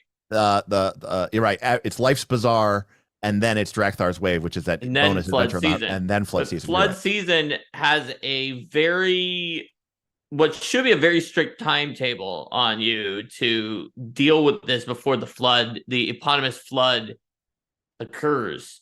And the dungeon is massive. It has a lot of rooms. I mean, it's not the biggest dungeon I've ever seen. I just happen to remember that our group did it in one day. And it has, I want to say, the final dungeon of you can check it out. How many rooms does the final dungeon? The one at the beginning with the monkey guy, the one at the end have in flood season. It's got to be like in the 30s to 40s at least, of which all having you're talking about the Kopru ruins. Yeah, I think so, or whatever the name of the final dungeon there is. 56. Look, I got my Shackled City right here. Yeah, our group did it in one day. I was a player in that. That was one of the few games I got to play back then, because that was in my forever GM days. But we had one GM who was running it, and we did all 56 of those rooms in one day. You're awesome. It was not easy, and it definitely involved Cure Light Wounds once. And it's because we knew that we only had a few days, and we didn't want to waste one of them. And the reason that it worked is because 3.0, 3.5 PF1 had significant imbalances. So you could win quickly if you knew what you were doing, first of all. Second of all is that if you threw money at the problem in terms of Cure Light Wounds wands, you could get back the hit points you lost. Right. So if you knew that, you would only have to throw actual resources that you couldn't just get back super cheap into a fight that you knew was going to be tough. Right, but that's what I mean. To be fair, I mean that's obviously what informed Pathfinder Second Edition is this idea that and I don't think this is a flaw in the design, which is if players have access to a way to restore themselves to full at the end of every encounter, they will. Right, like I not only is that like good tactical sense, I just think it's human nature to want to be at full after every encounter, and that's what led people, because the rules, I think, in my personal opinion, the game engine of Third Edition and Pathfinder 1 was not really built to be, in my personal opinion, challenging at the individual encounter level. Like, sure, you could make, something that was like, EL 10 or something, or EL 11 against a level 7 party, and that is tough. But I think some of the core conceits of the game system, I don't know if I agree with you about the goals of the system. I think it was designed to deplete you over time, and that you were supposed to run out of hit points and spells, and that's like where the challenge of the game came out. Was that it was managing those resources. The system, which is a system I've loved and played for decades, but if so, the system failed completely at that goal, which is a goal that, to be clear, was never stated as a goal. Agreed, it was never stated, but strictly because of the bug that was Cure Light Wounds wands. Correct? Well, no. I mean, you could use Cure Light Wounds scrolls. if you didn't have wands. Wands are at a discount of 40% off, but now always let me counter be a this. way when gold pieces can be used to buy healing. Right. And by the way, heal up for money. This is why 4th edition introduced healing surges, and daily magical item uses, which Absolutely. Pathfinder 2 had as resonance. So, like, Derek, you can read the post that I even made about healing, and I talked about 4 healing surges as the only way to really get around. And people hated it, Mark. They hated it. Yeah, I know. That's why we made it unlimited in PF2. Because there's either secretly unlimited, but you have to, kind of find the way, which is I think the worst solution. Then it's actually really limited. We really mean it. And then it's unlimited. Just give yourself the time. But you were asking whether you can actually run something from that era in PF2, or whether the new meta will throw you off if you don't change it. And I think it won't. I don't think that it's actually more doable to do a 65-room flood season dungeon from Shackled City in PF2 than it was in PF1 or 3.5. In fact, I think I'm less likely to be able to make it through those 65 rooms now than we did in 3.5, even though we added treat wounds and all of those other options. I guess what I'm trying to say is, do you think that this adventure or these adventures were designed under the assumption that characters would be at full between every fight? I don't think that any game... Because, they would have known about Cure Light Wounds Wands when they wrote this. Sure. I don't think that any of the games that come out are necessarily designed so that you always have to be at full resources after every fight. And so that's part of why some dungeons like that Flood Season 1 would have given us a few days to back off and recover. We just didn't want to push it because we didn't know it was 65. So we couldn't say, oh, well, it's 65. We'll do 23 on the first day. Right. We just saw that it was huge, enormous beyond our comprehension, given how few days that we had. And we didn't know if it was going to be even bigger than that somehow. Yeah. In character, out of character, we were beginning to suspect it couldn't have gotten that much bigger than it was. So I guess the point is that game systems always assume some degree of resource attrition, whether it's your spell slots, whether it's that you're running low on consumables eventually, whatever it is, there's some degree that is assumed.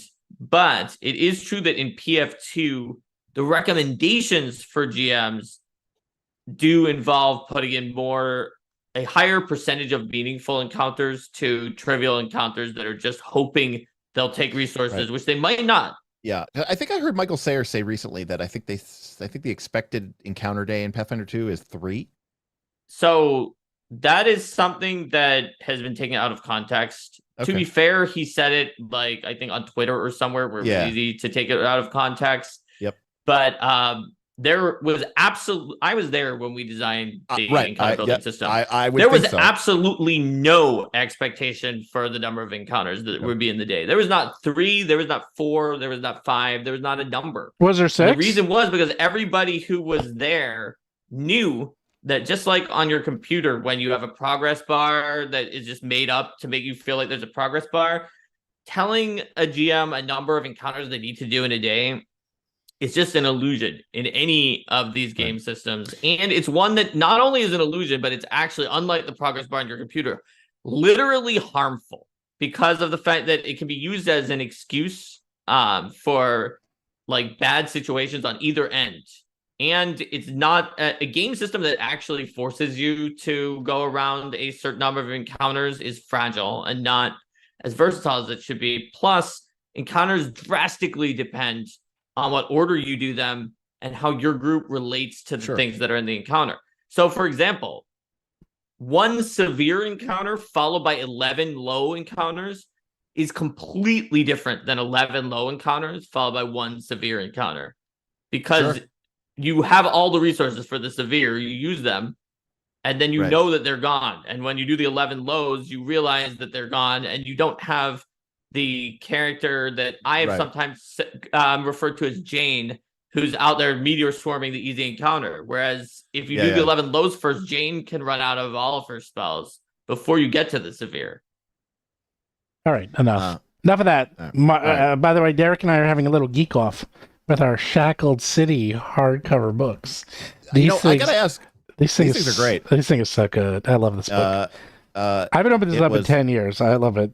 Yeah, it's been a long time. I've not seen this. It's actually I really like it. They didn't do this for Age of Worms. No, they said they wouldn't because it was too hard. But just to give you an idea, I got all the dungeon magazines. So do I. Here's the thing. This is how old this is. Look at the back. It actually says right here. This is where you can buy back issues of Dungeon Magazine, and they have for more. The adventure never ends. Find even more issues online at Paizo.com. Here, clip out this coupon and send a check or money order. Remember those? like back then, and they even say order online too. Oh, you can order online? Wow, that's great. It's like how times have changed. That this was it was considered weird to order things online, and people still. This is only from 2005. It's not that long ago, but now it's like I've never seen that. Yeah, the first you were adventure saying path enough ever. on this topic, but then you had more to say. Well, okay, enough of the topic of now. I switched to us geeking out on this adventure path because it's so it's so nice. I'm just surprised how nice it is. Let's run down the clock the last 20 minutes with we this can talk topic about so it. that I don't have to do the elder wrap. Okay, elder wrap. We got 138 likes. No! Oh, by the way, while you guys were talking, I was cleaning up my desk, and look what I found, Derik. I found my. This is how I got my Gen Con guide. I got all my free crap that people gave me when I was there. Nice. I got my free league. Look at this free Dragonbane adventure. Dragonbane. This thing is huge. We're actually going to do. I think when I get back from Vegas, sometime probably late September, early October. It's all free stuff. I'm going to do a first look at Dragonbane because I have not. That's like where I open up an RPG for the first time, never looked at it before, and sort of give my initial take on it. My hot take, if you will. But a lot of people have been saying good things about it, and they say it's pretty kind of simple. It's kind of a fun beer and pretzel style game. The other thing I have to take a look at that, which I've been a subscriber to since almost day one. Which, if you do not read this book, then you have 307 issues of funness to come to. Ta-da! Knights at the Dinner Table. You guys read this? I mean, if you mean Bob, Dave, Sarah, and Brian. And of course, the GM BA. Then yes, I do. Yeah, I've read some of it before. I love Not 307 volumes. I have every issue. I do not have. I still subscribe to it. I still subscribe. I love it. With Teflon Billy as Billy. Wow.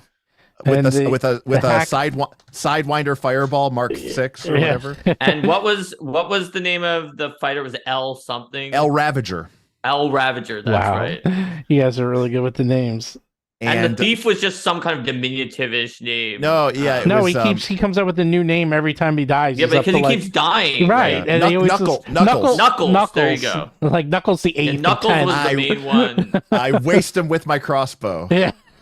And then the one who Sarah was the one who actually 12. role played and had like a reasonable sounding character out of everyone. And they had a Hackmaster plus 12.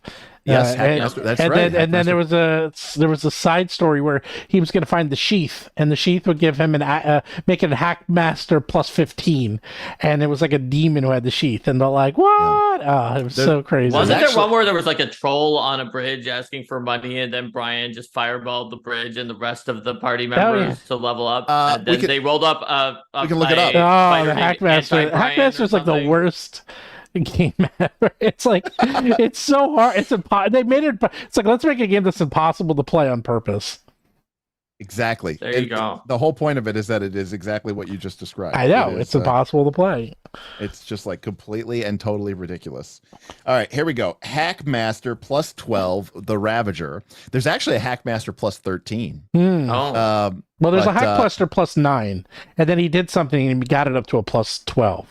Originally, and then I do know there's also Hackmaster plus 10, which is Carvin Marvin. I know that's one that Carvin Marvin was in a couple of the book. A couple of the books, but here you go, Stephen.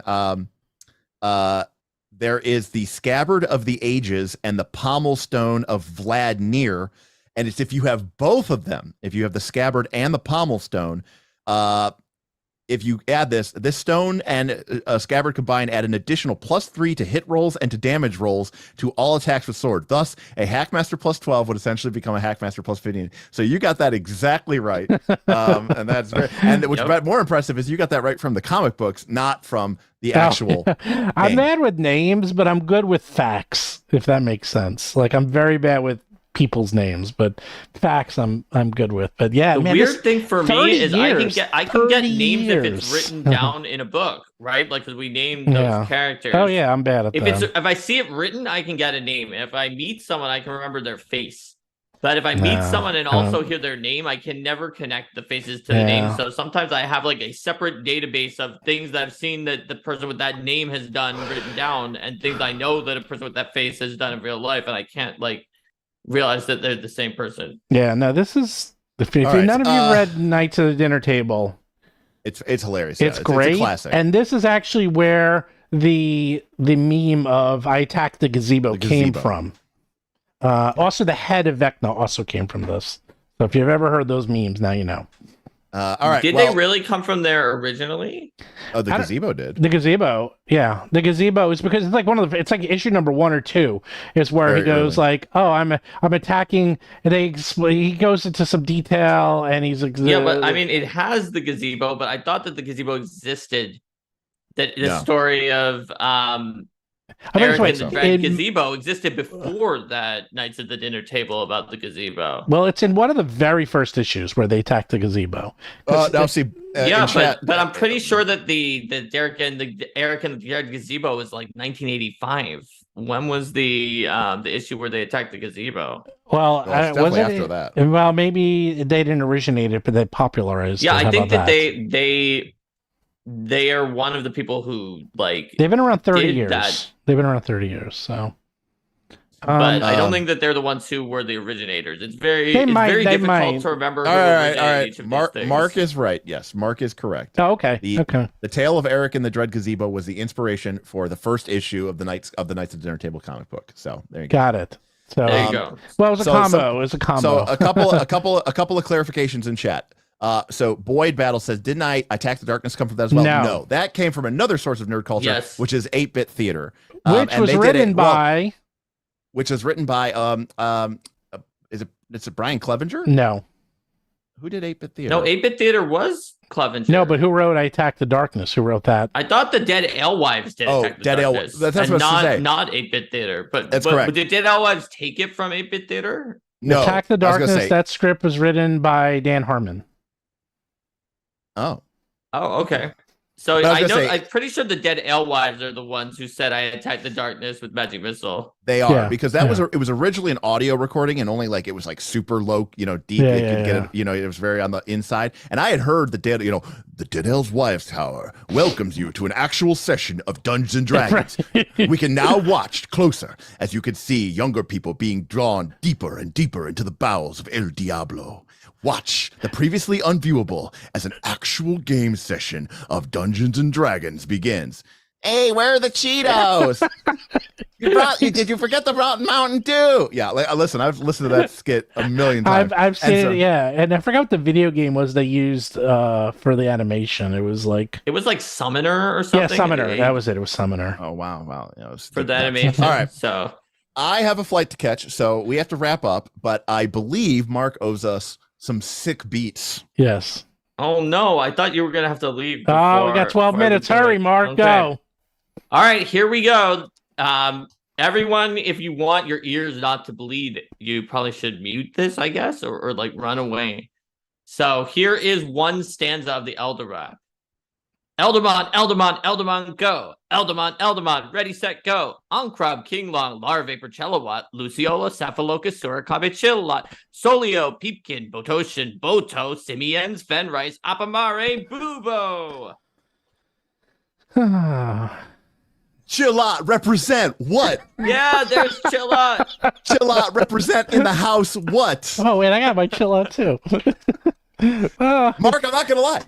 That was way better than I thought it was going to be.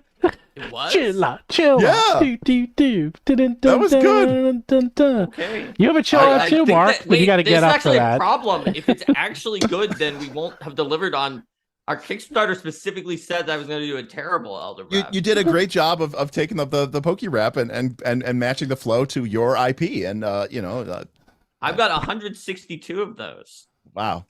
Yeah, There's there's a lot. 106 There was 162 162. There Eldamon. could have been 156, but Steven kept saying it was over 160, so we added 6 more. Is that part of the rap? No, No, but it should be. okay, It that should I be. added that because should be.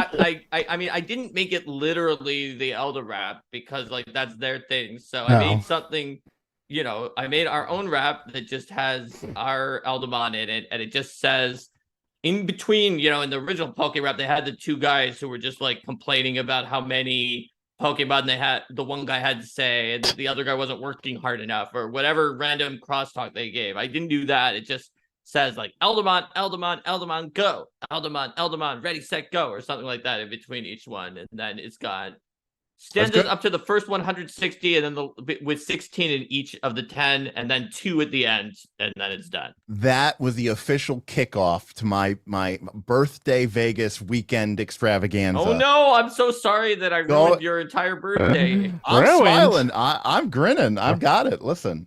Oh, we did lose like 30 people who realized that their ears were going to bleed. Yeah, there So, you go. Good job. Smart Good choice, job. everybody. Good job. But yeah, to wrap up, I mean, I think Maps looks kind of cool, and I think that they're doing the right thing, and I'm sure it's part of their villainous plan to take over all of role playing games. But It's like, wow, they're doing a great job. I can't wait till they take over all of RPGs and kill everything, and we all live under the one D&D rule forever. All Let's just hail put it this one way. D&D, one D&D forever. let's just put it this way: I still have no intention of playing 5 point whatever they're calling it. So. Nothing I've seen has fundamentally changed the game enough for me to want to be that interested in it. Not that I think there's anything wrong with 5th edition, by the way, but it's just There's a lot of other games to play. There's a lot of other games to play. I mean, listen, if you watch Knights of the Last Call, you know that we're on a track record of having a bad month of performance because we just insist on talking about games that very few people care about. So it's all good. What is the? Well, you still haven't done Pony Finder. No, not yet. Although someone on our Discord did run some Pony Finder games last year. So, I had like a moment the other day. I don't know if this has always been there, but Drive Through RPG, I went to it the other day, and I'd probably been there like a week earlier, and it said something like there was a counter. And again, maybe this has always been there. I just never noticed it. It was like, there has been 294 new products added since your last visit. And I was just like, holy shit. Like 294 new products in like a week? Like that's crazy. That's crazy. Looks like Death's Pit just came in suddenly and heard the Elder Rap as the first thing they heard. Yeah. And were like, what is even going on? That's fantastic. Dead Phoenix says, I just need to do a month of talking about 5e to make it all back. That's actually completely accurate. Actually, that's probably true. It's not just 5e. I mean, my videos do pretty well when I talk about Pathfinder 2 as well. I mean, those two games are just That's true. I feel head like and Pathfinder shoulders. 2 is also one of the groups of people who follow you the most. So yeah, big time. And so like we're going to be doing a video probably next week on gear. We've talked about classes and spells, but we want to talk about items and advice for players who, we see a lot of people who go, man, I've got these 10 attunement slots, 12 if you take Incredible investiture. Thank you. I've got these 10 investiture slots. What should I invest them in? What should I use them on? And like, what are some of the, in my opinion, and those who played Pathfinder 2, sort of go-to items that really make big bangs for your buck? And what are some of the different item categories? Invest in items that are constantly growing. Your publicly traded items that you've invested in cause all these problems, just like Unity. There you go. Mr. Blafface said, I donated to make that video happen. And that's why we're doing that video, because the viewers and patrons of Knights of Last Call and the people who donate on the tip goal, reach our tip goal, I should say. And so we're gonna bring people what they want. So, just don't invest in the family domains 4th level focus spell, because when you allow your allies to use your saving throw modifier on their will save, even though you're a cleric and it's very good, you have to pay 20 cents each time. There you go. A lot of people will be like, it'd be worth it. It'd be totally worth it. And for anyone who's watching is like, what? That spell is called Unity. So they did have there was a joke going around the internet saying Cynthia Actually, a good spell. Williams was No, Unity is a good spell. Cynthia Yeah. Williams was instituting a new fee that every time you drew a card from a regular game of Magic, there was a 20-cent fee. Right. Now flip that around. Could I pay 20 cents to draw an extra card? Now we're talking. Oh, there you go.